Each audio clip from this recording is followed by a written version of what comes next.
बोलिए श्री प्राणनाथ प्यारे की जय। श्री सतगुरु महाराज जी की जय। सतगुरु श्री रामचंद्र जी महाराज की जय।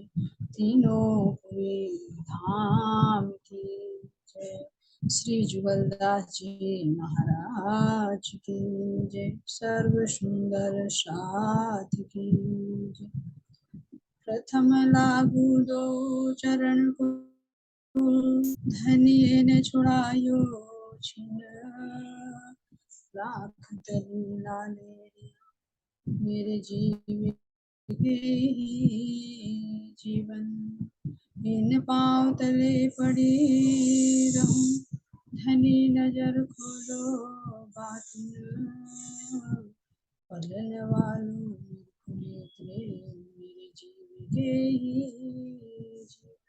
ये महामति चाहे इन चरण को पर मनसा वाचा कर्मण आयो बैठू मेरे संग मेरे जीव के ही जीवन मेरे जीव के ही जीवन।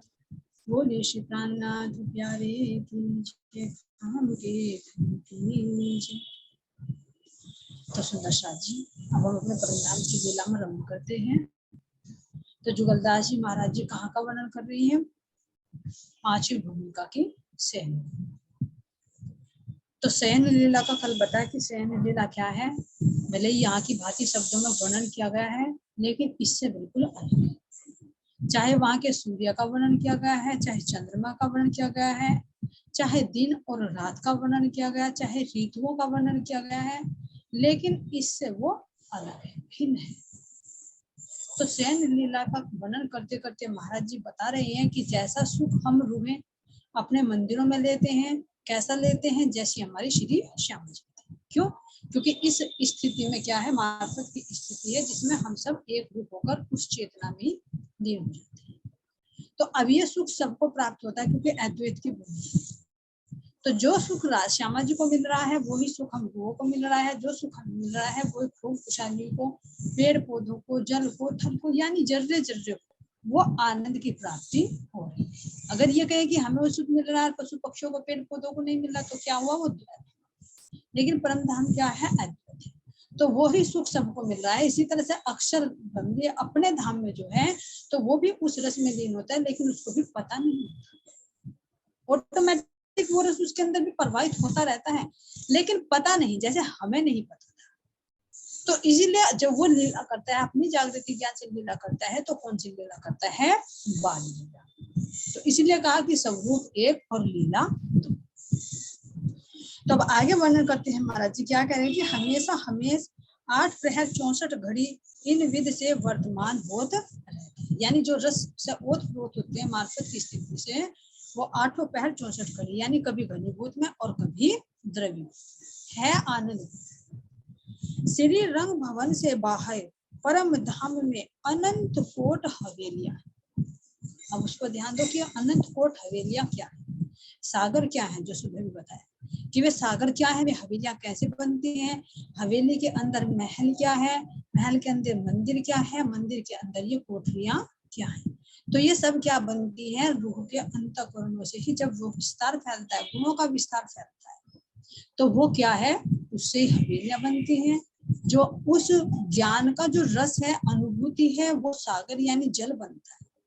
और उस जल के अंदर जो टापू बनता है, तो वो अंदर के रस के अनुभव का ज्ञान होता है, जिस ज्ञान से वह हवेलियां बनती है। तो एक बाह्य ज्ञान हुआ, एक रस हुआ, एक रस के अंदर का ज्ञान अनुभव है ना। जैसे सुबह जलने का भी दृष्टांत देकर बताया है कि एक तो ज्ञान होता है कि अग्नि में हमारा हाथ जला तो पता चला कि जलन होती है। एक जब जले तो उसका एहसास हुआ, उसका रस मिला, और फिर रस मिलने के बाद में, अनुभव होने के बाद में फिर ज्ञान आया। तो दोनों ज्ञान में अंतर है। कैसा अंतर है? एक जलने से पहले का और एक जलने के बाद का सूक्ष्म अंतर है। तो इसी तरह से ये एक बाहर की हवेलियां बनती हैं, फिर अनुभव रूपी रस रूपी बनता है, और उस रस, उस अनुभव के अंदर से जो ज्ञान प्राप्त होता है, वो उसी ज्ञान की, उसी गुण की वे टापू बनते हैं, जो 12-12 हजार की संख्या। और यही जो हवेलियां, हवेलियों के अंदर महल, महल के अंदर मंदिर, मंदिर के अंदर कोठरियां, तो ये सब रूह के क्या होते हैं, अंतःकरणों के अंदर, एक गुण के अंदर अनंत गुण, फिर उसके अंदर पहले मन हुआ, बुद्धि हुई, चित हुआ, अहम हुआ, तो इस तरह से विस्तार गुहे से गुहे ये बनता चला जाता। और संख्या भी क्या दी, ये भी शब्दों में बांध के दिया, कहीं नहीं तो अनंत है, इसलिए महाराज जी सागरों में आकर अनंत की उपमा देती है। तो इसलिए कह रहे हैं कि रंग भवन के बाहर परमधाम में अनंत कोट हवेलियां हैं, अनंत कोट बाग बगीचे हैं जो उनका विस्तार फैलता है, अनंत रंग के फूल फूले हैं, अनंत रंग, रंग क्या है परमधाम के, रस, आनंद, तो वो ही रस, वो ही आनंद, अनेक रंगों में, अनेक खुशबू में, अनेक रस के रूप में वो फूलों का रूप लिए हुए, क्योंकि किसी रस को, किसी गुण को कोई स्वरूप तो देना पड़ेगा ना। भाई अगर यहाँ मीठे को देना है तो गन्ना बनाना पड़ेगा, कड़वे को देना तो नीम बनाना पड़ेगा, कुछ ना कुछ तो आधार देना पड़ेगा। तो इसी तरह से राज जी महाराज जी के अंदर जितने भी गुण हैं, जितने भी रंग हैं, जितने भी रस हैं, जितने भी स्वाद हैं, जितने भी शोभा है, वे सारे गुण कहीं तो फूलों के रूप में, कहीं फलों के रूप में, कहीं पेड़ पौधों के रूप में, कहीं पशु पक्षी, इस तरह से विस्तार है। तो अनंत रंग फूल फूले हैं, अनंत रंग के पशु पक्षी घूमते, तो ये पशु पक्षी क्या है, ये भी धाम के गुणों ने ही सब रूप धारण कर रखा है। अनंत अनंत रस स्वादों की नदियां बहती, अब देखिए स्वाद कितने, कहने के लिए तो 7 स्वाद होते हैं भाई, खट्टा हुआ, मीठा हुआ, नमक का हुआ, कड़वा हुआ, तीखा हुआ, कसेला हुआ, तो करने के, लेकिन इनको मिला मिलाकर अलग अलग बनते। तो धामधनी के अंदर कितने रस है, क्योंकि रस का भंडार है, हर एक जो चेतना के अंदर है वो संपूर्ण रस भरा हुआ है। यहाँ पर भी देखते हैं, यहाँ क्या चेतना हमारे रस का अनुभव नहीं करती, जो 9 रसों का विस्तार होता है, यहाँ संसार में भी रसों के आधार पर तो चलते हैं। हर इंद्रियों के अंदर रस ही तो है, ताकि नासिका सूंघने का रस लेती है, जीभ स्वाद का रस लेती है, नेत्र देखने का रस लेते हैं, तो यहाँ पर भी बिना रस के तो रहेगा नहीं। और फिर यहाँ प्रकृति में भी पूरे रस है, फिर चेतना भी इन रसों के विकार में फंसी रहती है, निंदा का रस है, प्रशंसा का रस है, मान बढ़ाई का रस है, सबका रस ही रस है। तो ये सबका मूल कहाँ पर है, परमधाम की। तो अभी देखिए जब यहाँ इतने रस हैं, तो परमधाम में राज जी महाराज जी के अंदर कितने रस हैं, तो वो ही रस जो धामधनी के रोम रोम में, जैसे यहाँ पर कहते हैं कि नाड़ियों के रूप में बह रहा है, तो वे धामधनी के रोम रोम में, रग रग में वो रस बह रहा है। और जब बाहर उसका विस्तार होता है, तो वो सारी जो जिमी राज्य का हृदय रूपी जिमी है, उसके अंदर वो नहरों के रूप में प्रवाहित होता है। तो जहां पर जैसे अभी सागरों के अंदर 7 वनों के अंदर वर्णन आया, कहीं पर खट्टा, कहीं पर मीठा, है ना, इस तरह की सारी नदियां बह रही, अनवन में जाओ सब तरह की स्वाद मिलती। तो ये क्या है, ये धामधनी के अंदर का ही रस है, जो वनस्पति के रूप में, साग सब्जियों के रूप में, फूल पौधों के रूप में विस्तृत है। तो कह रहे हैं कि अनंत अनंत रस स्वादों की नदियां बहती है, कोई भी जमीन ऐसी नहीं है जहां पर यह रस नहीं है, जिसे नहरों के रूप में वर्णन किया गया। जैसे यहाँ पर देखो तुम, पृथ्वी पर कोई जगह है ऐसी जहां पानी ना हो, भले गहराई में ज्यादा हो, लेकिन पूरी जमीन के अंदर पानी, कहीं पर ऊपर स्तर रहेगा, कहीं पर निम्न स्तर मिलेगा, लेकिन है।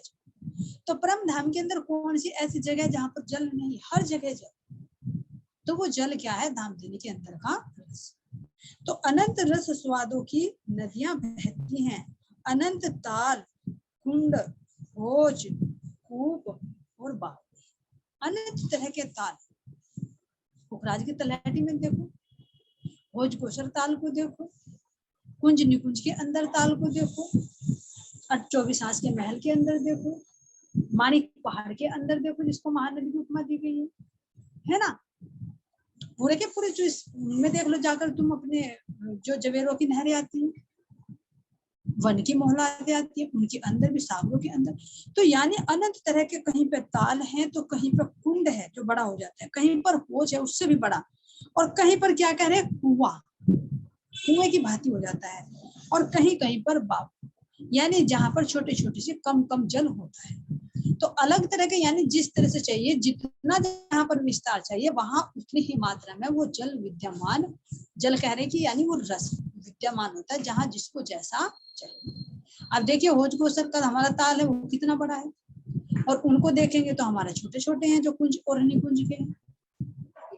फिर मानिक पहाड़ की उसको देखिए, फिर उनसे भी बड़े बड़े जवाहरातों किनारों में देखिए।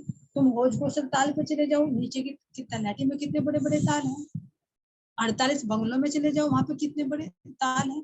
तो इस तरह से जहां पर जैसा रस चाहिए वो वहां पर हर जगह यहाँ हर हवेली की जोगबाई न्यारी न्यारी। अब इन सब के अंदर ये तो है, लेकिन हवेलियां भी सब जगह हैं।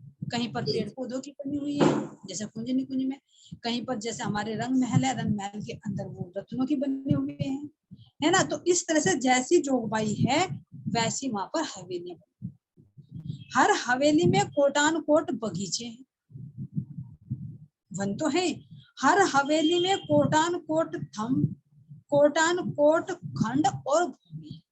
जैसे अब सागरों के अंदर जाके देखो, एक हवेली के अंदर 12,000 और ऐसी ऐसी 12,000 एक हवेली के अंदर, और एक हवेली के अंदर चलो तो इतने 12,000 महल, फिर उसके अंदर इतने ही 12,000 भूमि, फिर उसके एक महल के अंदर चलो, एक मंदिर में चलो, उस मंदिर के अंदर 12,000, ऐसे ही 12,000 मंदिर, उस एक मंदिर के अंदर चलो 12,000 कोठरियां, फिर उसके भी अंदर देखो 12,000 कोठरियां, फिर उनके थंबों के अंदर देखो तो उनके अंदर भी ऐसी शोभा।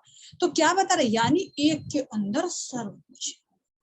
कहने का मतलब ये कि जो एक है वो अपने में पूर्णात पूर्ण है। वो एक परम धाम के कि रेत का एक कण भी, मिट्टी का एक कण भी अपने अंदर पूरे परम धाम को समाहित किए। और सब कहाँ पर है, ये हम आत्मा के हृदय में ही बना हुआ है, जिसमें हम रमण करते थे लेकिन पता नहीं। तो अब धामधनी हमें ये खोल खोल कर बता रही है, किसके इस खेल में भेजकर। तो कोटान कोट भूमि है, हर हवेली में कोटान कोट नदियां, ताल, भोज, कुंड और बावड़ी है। हर हवेली में कोटान कोट पशु पक्षी। क्यों? क्योंकि उन हवेलियों में पेड़ पौधों पर उनका जब प्रकाश फैलेगा तो क्या बनेंगे, पशु पक्षी भी बनेंगे। नहीं तो जैसे जिमी पेड़ों के बिना अधूरी है, उसका श्रृंगार अधूरा है, इसी तरह से पेड़ भी तो पशु पक्षियों के लिए बिना सुने, उनका चहचहाते हुए पशु पक्षी तो कितने प्यारे लगते हैं। तो इस तरह से कह रहे हैं कि उसी रंग के हवेली में पशु पक्षी हैं, जवेरों की कोटान कोट फौजें हैं, उनमें रहने वाले जो मंदिर बने हुए हैं, जवाहरातों के नहर बने हुए हैं, है ना, और हमारे पुखराज पहाड़ के अंदर बने हुए हैं जिनमें पुतलियां रहती हैं। तो ऐसे कह रहे महाराज जी के कोटान कोट हैं जवेरों की पुतलियां। जैसे अभी हमने देखा था जमुना जी पर थे, है ना, किस तरह से लीलाएं कर रहे थे, और पशु पक्षी हैं वो भी सब जगह मौजूद थे। तो अनेक कोटान कोट जवेरों की पुतलियां हैं, हर हवेली में पशु पक्षी और जवेरों की कोटान कोट फौजें हैं, और हर हवेली में मानंद कोटान कोट शहर। एक हवेली के अंदर एक शहर की भांति बसा है।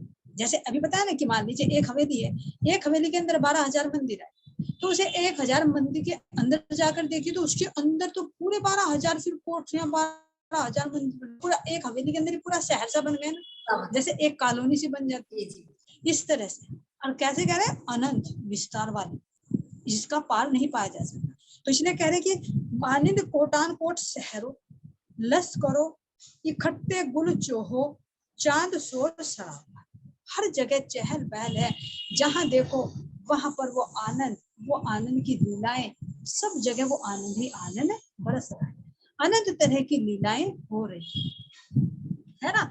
कोई ये नहीं कि एक जैसी, अलग अलग होते हुए भी एक ही रस लेते। जैसे हम सखियां, कोई 7 वनों में जाती है सेवा के लिए, कोई अनवन में जाती है, कोई बड़ो वन में जाती है, कोई कुंज में जाती है, और एकजुट की सखियां रसोई की हवेली में कार्य करती है, लेकिन रस तो सबको प्राप्त होता है।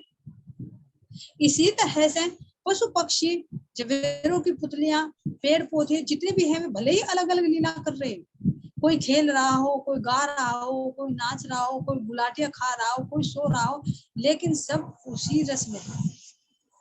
यानी वो रस इतना है कि उस रस में सर्व रस होते हुए इसलिए वो परिपूर्ण है। जैसे यहाँ पर भी वर्णन आता है कि जब द्वारिका में श्री कृष्ण जी ने 16,108 रानियों के साथ में रहते थे, तो नारद जी के अंदर आया कि श्री कृष्ण जी कैसे इनके साथ में लीलाएं करते एक साथ। तो देखा जब मंदिर में गए तो किसी के साथ में बातें कर रहे हैं, किसी के साथ में भोजन कर रहे हैं, किसी के साथ में स्नान कर रहे हैं। जाकर देखा तो चकित हो गए तो कैसे चकित हुए कि एक रूप होते हुए भी सबके साथ में किस तरह से अनंत लीलाएं करते हैं और सबको ये लग रहा है नहीं।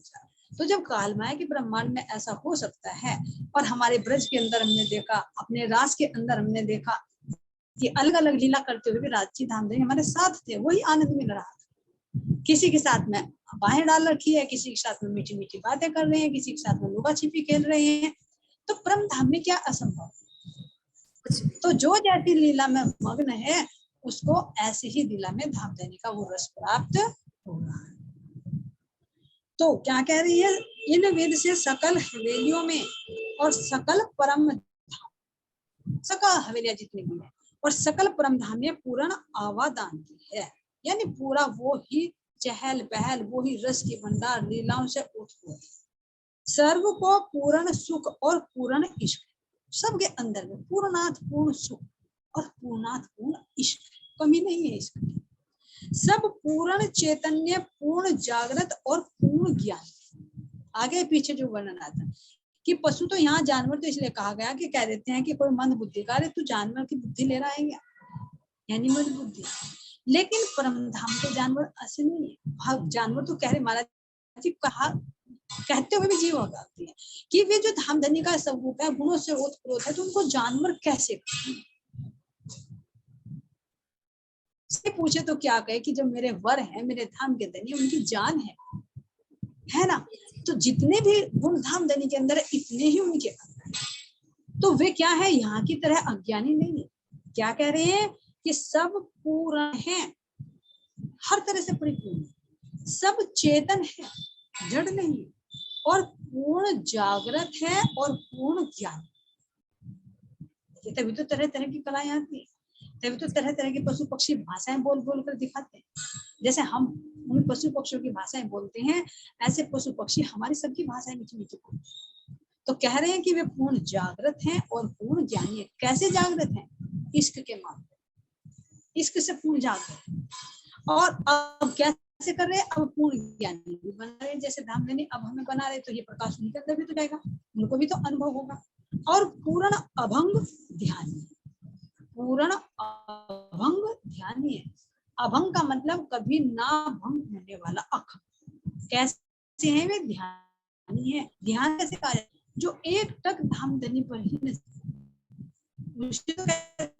ध्यान। ध्यान का मतलब होता है किसी चीज पर अपनी पूरी ऊर्जा को फोकस करना। तो इन पशु पक्षियों की पूर्ण ऊर्जा कहाँ पर फोकस है? धामधनी पर। हम रोह के ध्यान धामधनी पर, तो उससे वहां पर ध्यान भी है जिसको यहाँ पर करना पड़ता है। यहाँ तो कहना पड़ता है कि भाई ध्यान करो या किसी चीज को ध्यान से देखो, यानी अगर थोड़ी बहुत वृत्ति इधर हुई तो ध्यान से सामने की चीज भी नहीं दिखाई। तो ध्यान क्या होता है? यानी अपनी पूरी गुण अंग इंद्रियों की चेतना की पूरी ऊर्जा को एक जगह फोकस करते हैं। तो वो कहाँ पर करते हैं? तो इस तरह से पशु पक्षियों की दृष्टि भी वहीं पर है, हम रूह की भी दृष्टि वहीं पर है। तो हम क्या है? पूर्ण रूप से वहां पर ध्यान। तो अब देखिए, जब हम परम धाम में जाएंगे और बातें करेंगे तो कहेंगे धामधनी वहां तो ध्यान करते करते ना माया अड़ जाती है, लेकिन यहाँ हम कैसे ध्यान ही नहीं पड़ता, ऑटोमेटिक ध्यान चल रहा है ना। तो यहाँ की खेल की बातें हम परम धाम में करेंगे तो बड़ा आनंद, हम बार बार याद करते थे, बार बार है। और धामधनी यहाँ तो हम इस तरह से, अगर आपके लिए थोड़ी सी देर नृत्य भी कर लेते तो भी दर्द हो जाता है ना। ऐसे तो पैर हम देखिए, हमारे पैर तो बड़े वे हैं दिव्यांग नाम के चरण। तो हर एक गुण लेंगे कैसे जागृति जो अब कर रहे हैं। और ये बातें कहाँ हो रही है? अब हो रही है ब्रह्मधाम के अंदर ही हो रही है। लेकिन अभी तो फिलहाल हो रही है बीच की स्थिति, क्योंकि तन भी है। लेकिन जब तन छूट जाएगा तो इसको बिल्कुल अलग हटके देखेंगे तो कितना, तो हर एक चीज की बातें करेंगे। मेरी यहाँ की आंखें कैसी है, ये धामधनी माँ की आंखें कैसे दिखती थी, है ना। वहां तो हमारा ज्यादा चश्मे लग गए थे, चार चार आंखें दिखने लगी थी हमारी।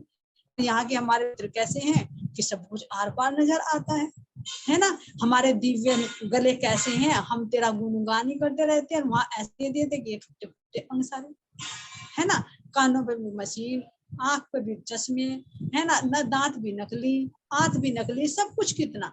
तो इस अंगों का हम अनुभव करेंगे, चाहे झूठे रिश्ते नाते हैं, चाहे यहाँ का दुख है, सुख है, चाहे ध्यान है, कितनी भी हर बात है, इन सब बातों को हम कहाँ पर अपने धाम धनी के साथ में बातें करेंगे। तो जब धाम धनी ने कहा कि ऐसा खेल दिखा रहा हूँ, ऐसा खेल दिखा रहा हूँ कि जब तुम आओगे ना लौट कर तो तुम्हारे पेट में बल पड़ तुम हर एक चीज का अनुभव है। लेकिन कब? जब तुम यही रहते हुए जागृत होकर इसको देखोगे। ये मरने के बाद यही इधर ही बैठे घर जागे धाम, पूर्ण मनोरथ हुए सबका। जब तुम यही जागृत होकर इन बातों का अनुभव करने लगोगे तो ये जो है आत्मा के अंदर रखा हो जाएगा, जाकर उसको रिप्ले किया जाएगा जब ये तन। और अगर हमने जागृत होकर देखा ही नहीं, यहाँ के रिश्तों में हम एक रूप हुए रहे, यहाँ के दुख सुख में हम रमन करते रहे, उसको दृष्टा बनकर कभी देखा ही नहीं, तो कैसे बातें करें। इसलिए जी ने कहा कि यहीं पर जाकर जाना है, यहीं पर जाकर सारे सुख को लेना है। तो इस तन को भी देखना है और अपने बुरी तन को भी देखना है, यहाँ के झूठे संबंधों को भी देखना है और अपने अखंड संबंधों को भी देखना है। तो इस तरह से हमें जानकर हर सुख को प्राप्त करना है कि वो किस तरह से पूर्णात्म है और ये कैसे सब कुछ अपूर्ण है। हर एक नख से शिक्षक अनुभव करके दे, हर एक से शिक्षा मिले, यहाँ के हर एक अंगों से, यहाँ के वस्त्रों से, यहाँ के आभूषणों से, कि यहाँ के कपड़े कितने पहनने पड़ते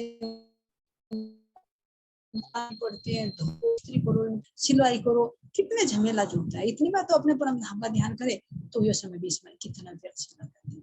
यहाँ के थोड़े से आभूषण डालो तो ये कैसे चुभते हैं, परम धाम के कैसे नूर में हमारे आभूषण पल में कैसे रूप लेकर बाहर प्रकट हो जाते हैं, कितने कोमल से कोमल, चाहे तो ठंडे लगे गर्म, चाहे तो गर्म लगे। और यहाँ के तो चुभेंगे तो स्किन में घुस जाएंगे, अगली बार सोचेंगे उतार के फेंक। लेकिन ये बंधन हो गया, यहाँ अगर उतार के फेंक दे तो दुनिया नहीं जीने देगी, ये कहेगी ये पता नहीं क्या कहाँ से गरीब भिखारी ना आ गए, इसको कोई समझ ही नहीं। तो हर चीज का आत्मा अनुभव करेगी, यानी कैसी मर्यादाएं हैं, कैसे बंधन है, यहाँ पर हर चीज में बंधन है। लेकिन हम अपने परमधाम में कैसे स्वच्छंद है ना, जो मन में चाहा कर लिया, जहां चाहा वहां चले गए। और यहाँ तुम जगह तो चले जाओ, कहीं वीजा बनाना पड़ेगा, नहीं बनवाए तो तुम जाओ जेल। तो यहाँ रहते हुए भी अपनी पृथ्वी पर भी अपना अधिकार ही है, ये नहीं। और वो हमारा अपना क्रम था जिसमें हम बिल्कुल स्वच्छ है। तो इस तरह से दोनों का अनुभव महाराज जी कह रहे हैं कि करो। तब इसीलिए अब आगे चलता है संसार आत्मबल। अब ऐसे निज धाम को छोड़ के रूहन को इस असत जड़ और दुख रूपी माया में आवने पर क्यों आना पड़ा, ताको कारण कहते। हम इस दुख रूपी, जब हमें पता चल गया कि ये संसार दुख रूपी, अभी पता चला, पहले नहीं पता था, पहले तो हम खुश थे। धामधनी हमसे बात छिपाते हो, दिखाते नहीं, कहते अपना इश्क बड़ा है। ऐसा कोई आशिक होता कि अपने मासूका से कोई बात छिपाए, हमें तो देखना है तो देखना है, जिद ठान है ना। तो इसलिए कह रहे कि हमें इस दुख रूपी माया में आवना पड़ो, ताको कारण कहते हैं कि रूह 12,000 जो थी, 8 प्रहर 64 घड़ी, बीच दरिया हुस्न और इश्क के गर्गाफ थी। ऐसे जैसे लक्ष कोस ऊंचे और लक्ष कोस नीचे और लक्ष कोस आगे पीछे दाएं बाएं जल भरा होवे और मध्य में एक छोटी सी मछली फिरे, ऐसे रूहे 12,000 बीच दरिया हुस्न इश्क के रहे। महाराज जी वर्णन कर रहे हैं यहाँ पर कि हम उस परम धाम को, जो हमारा सत्य है, चित्त है और आनंद का भांडार, तो हम ऐसे अपने नूरमयी घर को छोड़कर इस असत जड़ और दुख रूपी संसार में क्यों कारण कहते हैं। तो उसका कारण से पहले बता रहे हैं कि अपनी चीज को अनुभव करो कि हमारी स्थिति कैसी, कि क्या कह रहे हैं कि जो रूहें थी किसमें, इश्क और हुस्न, यानी धामधनी की शोभा में, अपने परमधाम की शोभा में और उनके इश्क में किस तरह से गलतान थी, वर्णन करके बता रहे हैं। कैसे, अष्ट पहर 64 घड़ी कैसे थी हमारी स्थिति, जैसे ये कहे कि लाख कोस तो ऊंचा, लाख कोस नीचा, लाख कोस दाएं, लाख कोस बाएं, इतना बड़ा जल का दरिया, और उस इतने बड़े दरिया के अंदर एक कह रहे हैं कि एक छोटी सी मछली उसमें रमण करती हो। ऐसे रूहे 12,000 हम 20 दरिया हुस्न और इश्क के रहते। तो अब ये देखिए कि लाख लाख कोस का ऊंचा, लाख लाख कोस का विस्तार वाला, यानी जो संख्या दी गई है लाखों की, अनंत है वो। तो एक थोड़ा सा उदाहरण करके बताए ताकि ये जीव की बुद्धि थोड़ा सा कैच कर सके कैसा है। यानी इतना अथाह अनंत विस्तार वाला दरिया है, उस दरिया के अंदर एक मछली हो छोटी सी, तो वो कितनी स्वच्छंद हो, यानी उसे वो आनंद कितनी अधिक मात्रा में मिल रहा है। तो ऐसे अपने वजूद से भी ज्यादा सुख हमें अपने परमधाम के अंदर प्राप्त है। तो इसलिए कह रहे हैं फिर ऐसे हम रूहे 20 दरिया हुस्न और इसके रहते, इनको सिवाय एक के दूसरी वस्तु की खबर ना हो। अब हमारी स्थिति कैसी थी, कह रहे महाराज जी वाणी में भी कि जो एक अंग को छोड़कर दूसरे अंग पर चली जाए तो उसको रूह ना कहे। रूह किसको कहा जा रहा है कि धाम धनी के एक अंग को पकड़कर वो उसी में ही गलता। तो इसलिए कह रहे हैं कि एक वस्तु को छोड़कर, यानी कौन सी वस्तु को पकड़ते थे हम, जिसको धाम धनी पकड़ाते थे। अगर वे अपने नेत्रों को दिखा रहे हैं तो हम उनके नेत्रों में ही रमण करते थे, जो वे दिखा रहे हैं वो ही देखते। अगर नेत्रों की वे अपनी दृष्टि किस पर लाए, अपने चरणों पर लाए, तो हम उनके चरणों को ही देखते हैं। वे अपने इशारे से कोई सा भी दिखाते हैं, आज उन्होंने अपने इशारे से सत अंको अक्षर ब्रह्म को दिखाया, तो हम उसी को ही देख रहे हैं। यही तो कारण था कि हम सामने जमुना जी पर आते थे, कितनी दूरी पड़ती है, अक्षरधाम भी सामने ही, सामने से नजर आता है, लेकिन फिर भी हमारी नजर नहीं हुई। और जबकि दिन प्रतिदिन राज्य महाराज जी 9वीं भूमिका से तो इशारे करके 10 दिशाओं का निरीक्षण कराते थे, लेकिन फिर क्यों नहीं विचार था कि राज्य महाराज जी ये धाम किसका है। तो यानी इसका संकेत क्या है कि जो राज्य महाराज जी हमें दिखाते थे, हम रूहें केवल उसी को देखते। ऐसी एक दिली थी, ऐसी एक रूपता थी कि जो धामधनी दिखा रहे हैं वही हम देखते थे। तो इसीलिए पहला अभी वो खेल दिखाने का जो भाव आया, किसके अंदर आया, धामधनी जी के अंदर। इसीलिए कहा ये खेल हमने मांगा नहीं, आपने मांगा। अब तक जो हम कह रहे थे तो वो हमारे ऊपर अज्ञानता थी। ज्ञान तो पता चल गया, देखो 2 तरह का ज्ञान भी वर्णन किया गया। 2 तरह का ज्ञान कैसा होता है, एक तो पहला पता चल गया धामधनी हमने खेल मांगा, हमें माफ कर दो, अब हमें परमधाम। लेकिन अब पता चल रहा है क्यों, क्योंकि जब प्रैक्टिकल से रस प्राप्त करके फिर उसका ज्ञान प्राप्त हुआ कि ये हमने मांगा नहीं, धामधनी आपने मंगवाया। क्यों, अगर हम मांगते तो फिर तो हमारा प्रेम बड़ा था, हम बड़े थे, हम बड़े हो जाते, क्योंकि धामधनी हमें मना कर रहे हैं और 3-3 बार कर रहे हैं, हम फिर भी जिद कर रहे नहीं हम तो जाएंगे, तो यानी हम बड़े हुए। लेकिन अब ये पता चला कि वो अंदर से प्रेरणा भी धामधनी ही दे रहे थे। तो इसलिए कह रहे हैं कि हम एक अंग पर ही गलतान रहते थे, जिस अंग पर धामधनी हमारी सूरता को केंद्रित करते थे, हम उसी में ही रमण करते थे। ऐसा हमारा ध्यान है। देखो पीछे आया ना ध्यान, ऐसे ध्यानी थे कि हटता ही नहीं था, और यहाँ लगाकर देखो यहाँ लगता ही नहीं, वहां हटता नहीं था और यहाँ ठहरता नहीं, हो गया ना अपोजिट। तो क्या इसका अनुभव नहीं हो रहा, इसका अनुभव हो रहा है कि कितना अंतर है। वहां हमारा ध्यान भंग नहीं होता और यहाँ हमारा ध्यान लगता नहीं। लगता तो है लेकिन कहाँ लगता है, माया संसार के काल में हटता नहीं, करना पड़ता है, ऑटोमेटिक चल रहता है ध्यान। ये भी होना है, वो भी होना है, वो मेरा रिश्तेदार है, वो भी आना है ना, ये भी होना है, वो भी होना है, सारे में ध्यान ऑटोमेटिक चित्त में चलता रहता है, बताना नहीं पड़ता, ऑटोमेटिक आता है। इसके बाद मुझे ये करना, इसके बाद ये करना, उसके बाद ये करना, नहीं करोगे तो सब बन गया। तो ऐसी स्थिति हमारी परम धाम के अंदर थी, जो हम राज्य महाराज जी जिस पर हमारी सूरता को केंद्रित कर देते थे, हम उसी पे स्थिर रहते थे। इसलिए कह रहे हैं कि सब ध्यानी है परम धाम के अंदर, और यहाँ आकर राज्य महाराज जी ने ज्ञानी बना दिए, ध्यान वो लोग, है ना। तो ऐसे कह रहे हैं कि इसके सिवाय एक के दूसरी वस्तु की खबर नहीं आती, सो हक ने दिल में ली। अब राज्य महाराज जी ने क्या लिया, दिल में लिया, कि जो मैं इनको दिखा रहा हूँ ये इसी को देख रही है, लेकिन अभी मेरा एक सत अंग और रहे, ये भी तो 25 पक्षों में ही आता है, तो इसका भी तो सुख देना है। तो हमें धामधनी परम धाम में बैठाकर अपने सत अंग का सुख दे, कहीं भेजे नहीं। रोजाना की तरह जैसे हम दिन प्रतिदिन घूमने जाते थे, आज भी हम अपने ही घर में बैठे हुए अपने ही धामधनी के संग में अक्षरधाम में घूम रहे हैं। बस अंतर कहता है, पहले हम उसमें सहसरी जाते थे सब पक्षों में, लेकिन अक्षरधाम के अंदर हम मूल तन से नहीं आए। मूल तन हमारे राज्य ने मूल मिला में बैठाए और हमारी सूरता को उस पर डाल वहीं बैठे। इसीलिए कह रहे कि नहीं बीता वही समय, वहीं बैठे हुए अपने मूल मिला में बैठे हुए हमारे तन राज्य ने सुरक्षित रखे कि तुम्हें आज शरीर से नहीं जानते, आज नए तरीके से खेल। रोज तो सुखपालों पर बैठकर जाती थी ना, आज मैं तुम्हारे लिए नया सुखपाल बना रहा हूँ। कौन सा? फरामोशी का सुखपाल है। फरामोशी का सुखपाल कैसा हो? हम तो सब बैठेंगे, चौकन्ने होकर बैठ गए गलबैया डालकर, और बैठा कैसे कि सारा हमारा तख्ता रही बन, बीच में राज्य महाराज जी सिंहासन पर श्यामा जी हैं और हम सब सखिया उनको घेर कर बैठ गए। चारों तरफ से हमारे 64 थमाके तक ये आगे आराम से बैठे।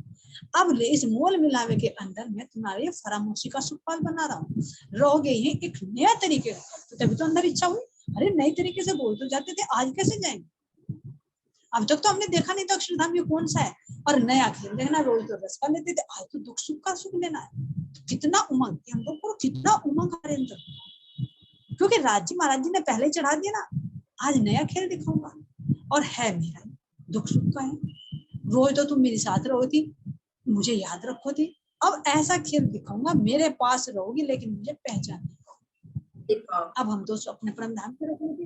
हाँ धामधनी, ऐसा तो हो ही नहीं सकता हम रोज घूमने के लिए जाते आपके साथ, बताइए हम कहाँ भूले आपको, ऐसा कैसे हो जाएगा? फिर विचार आया कहीं हमें लोग तो नहीं भेजोगे कि भैया रोज तो हम आपके साथ रहते हैं तो आपको भूलते नहीं, तो हमें ये बता दो कहीं हमें अपने से अलग भेजोगे क्या? ऐसा तो हो सकता है हम भूल जाए। धामधनी ने कहा नहीं, अलग तो नहीं भेजूंगा, अपने पास ही रखूंगा। तो फिर तो चल गया, फिर तो ऐसा हो ही नहीं सकता, हमारा इश्क इतना कमजोर है कि हम भूल जाए। तो जब हम रोज नहीं भूलते, आप हमारे साथ रहते हो, और जब आज भी हमें आप अपने चरणों में बैठा रहे हो, हमारे साथ रहोगे, तो हम कैसे भूल जाएंगे? तो ये क्या हुआ, एक उत्साह बढ़ता चला। हम सखी आपस में कहते हैं कैसा अजीब खेल है, फिर तो इसको जरूर देखो। अब धामधनी कहते हैं मुझे तो भूलोगे, अपने आप को भी भूलोगी। अरे हाँ, ऐसा हो सकता है हम भूल जाए? भले जब हम हैं तो हम कैसे भूल जाएंगे अपने आप को? नहीं, ऐसा नहीं, अपने आप को तो भूलोगी, अपने घर को भी भूल जाओगी? नहीं, ऐसा तो हो ही नहीं सकता। फिर तो हम जरूर देखेंगे कैसा हो सकता है, हम आपको भी भूल जाएं, अपने आप को भी भूल जाएं, अपने घर को भी भूल जाए, ऐसा बिल्कुल भी नहीं हो सकता। तो क्या दावा किया, इतना चढ़ गए, इतने चढ़ गए, राज्य एक बार नहीं 100 बार आजमा लो, ऐसा हो ही नहीं सकता कि हम आपको भूल जाएं, अपने आप को भूल जाएं, अपने घर को भूल जाए। क्यों? हमारा इसकी इतना कमजोर थोड़े। तो ये बातें किस में हो रही है?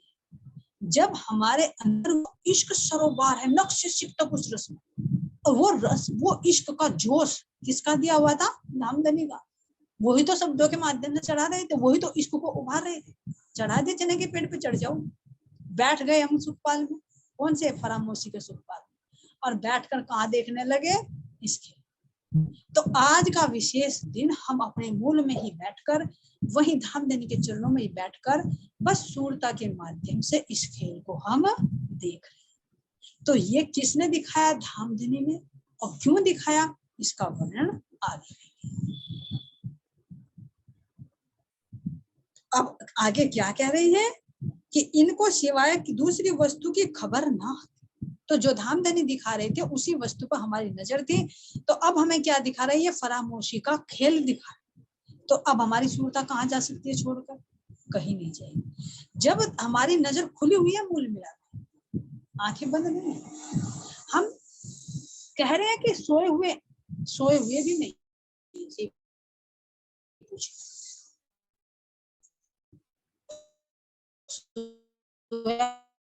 वह कब होगा? देखने में इतने लीन हो गए कि बस उसको क्या कह दिया? फरामोशी, उसको क्या कह दिया? नींद। कि देखने में इतने लीन हो गए जिसको धामधनी दिखाने। तो किस पर लाए सूरता को, हमारी सूरता को किस पर लाए, अक्षर ब्रह्म। तो इस तरह से वहीं बैठे बैठे हम धामधनी के नेत्रों से नेत्र मिलाए हुए हैं, उनके नेत्रों में जो उनके दिल में चल रहा है वो नेत्रों पर चल रहा है, उसको हम देख रहे हैं। और राज्य महाराज जी का दिल फिर किससे जुड़ा हुआ है, एक हमारी परात्म से जुड़ा हुआ है, एक हमारी जो हुकुम से सूरता बनाई आत्म उससे जुड़ा हुआ है, और अक्षर ब्रह्म की आत्मा से जुड़ा। फिर अक्षर ब्रह्म की आत्मा को उसके अंतःकरण से जोड़ दिया, बुद्धि से जोड़ दिया, चित्त से जोड़ दिया, और फिर मन से जोड़ दिया। और मन से अव्यक्त से जो बनाता है तो वो सृष्टि का सारा डिस्प्ले वहीं पर चल रहा है, जिसको हम वहीं बैठे बैठे ये सब नाटक। जैसे ये कहे कि कहीं हमारा कोई प्रोग्राम चल रहा है और रेंज के माध्यम से हम अपने किसी डिवाइस के माध्यम से हम यहीं बैठे देख, तो हम गए तो नहीं कहीं, यहीं बैठे हम देख, ना वो आया यहाँ पर सीन, ना हम गए, बस एक बीच में डिवाइस और रेंज टावर।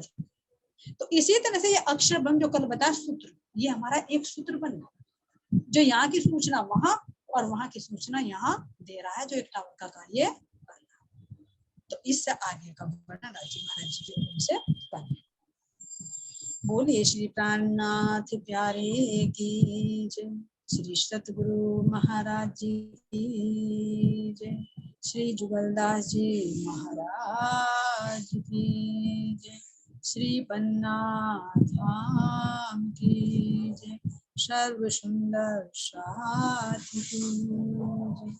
प्रणाम जी, सभी सुंदर साथियों को प्रणाम।